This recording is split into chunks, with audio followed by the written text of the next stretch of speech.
Welcome back, Wildcats. Your boy Zoldy Mazar here, and welcome to the first edition of Manhattan Tonight for this upcoming year. I hope all of you had a great summer and are ready to take on this semester. If you're new to the program, Manhattan Tonight is a show that goes over many of the events that have happened in Manhattan in the recent weeks. Plus, we've also added something new to the show that you will see later. But first, we'll go to the Wildcats volleyball team, who fended off a Hungry Bears team from Missouri State to win their 6th straight match. Here are the highlights.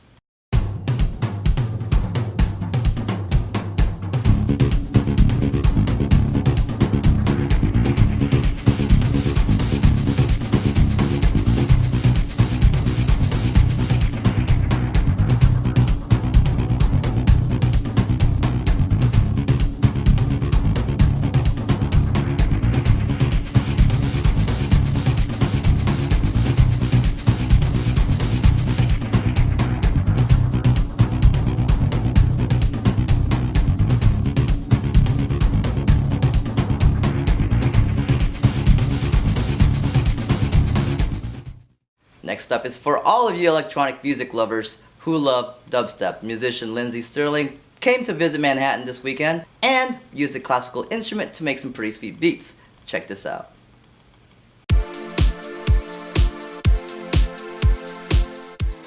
It was awesome. We had a really good crowd here.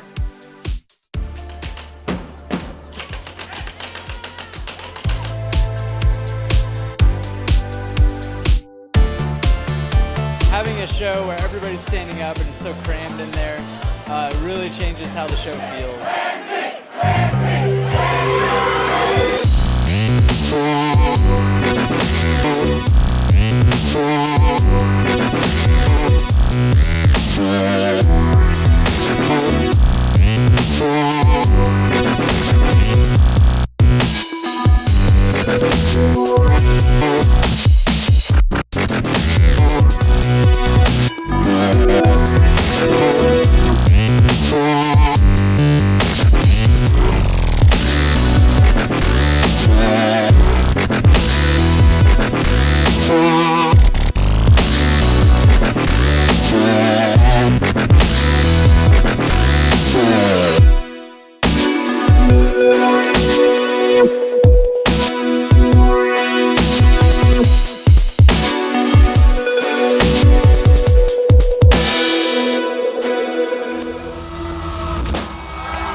Another special guest that made a pit stop to K-State this week is the lovable redneck himself, Larry the Cable Guy. And as part of his tour, he stopped at McCain to entertain audiences with his blue-collar comedy as well as his country humor.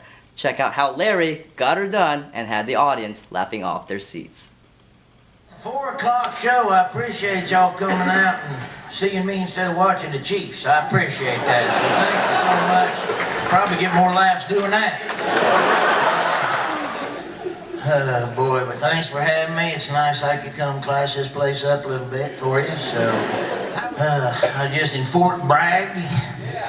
And, yeah, thanks. I didn't perform for them. They just wanted me to show up so they could show everybody what they used to look like before they went to boot camp. I gotta lose some weight. This is getting ridiculous. Dude, I actually, for the first time in my life, 2 days ago, had to show my titties to get out of a speeding ticket. I was in Canada last winter. It was so good, bed bugs at the hotel called the front desk and requested an extra blanket. All right. I gave myself a Dutch oven. Get her done. You can Google this. This is true.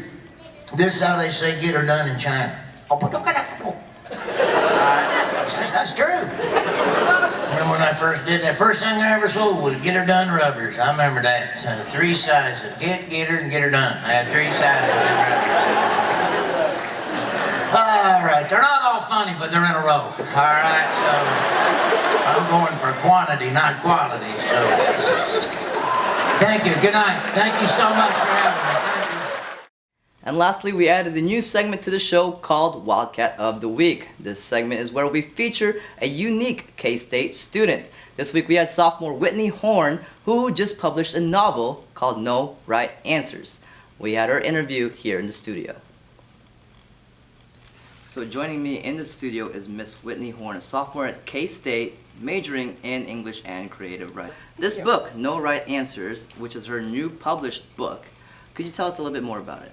No Right Answers is a story about a girl who gets trapped on an island, and then her friends mysteriously start disappearing, and she has to try and save them while also dealing with the inhabitants of the island who have magic power. And so where did you get the idea of the plot of your story? The original idea was from a dream that I had, and there was a girl who was wandering around on the island, and she was trying to save her friends and convince one of the boys who lived on the island to try and help her. And then when I woke up from the dream, I just couldn't help but think about this girl who was willing to sacrifice herself to go find her friends and save them. And I was just really interested in someone who's so selfless and so willing to help others when it's not even necessary or needed. Okay. So starting out as a writer, what kind of steps did you have to take to get something like this published? I sent out query letters, and I got several declines from several different places, but eventually I got an acceptance from Real Publishing, who is my publisher. And then after we approved the final manuscript, the formatting for the book, the inside format, the cover, the pictures, and the font styles, then we released it. Nice. Well, congratulations. So you got the call from the publisher last September. Now, could you explain a little bit what that experience was like when you got that call in your dorm room? Well, I was totally not expecting it. She'd asked for a couple chapters, and that had made me excited that she seemed interested, but still I was trying to be reserved. And then when she told me that she liked my manuscript and she wanted to move forward, it was the most fantastic feeling, and I was so excited, and I probably woke up the entire floor. My roommate was sleeping, and she wasn't sleeping after I got that call. Congratulations on getting published, and if you are interested in Whitney Horn's book, you can find it on Amazon, Barnes & Noble, and Kindle. And thank you so much for joining us today. Thank you. And that's all the time we have for this week's edition of Manhattan Tonight. Thank you so much for checking it out. Be on the lookout for next week's edition. Until then, this is your boy Z, signing off.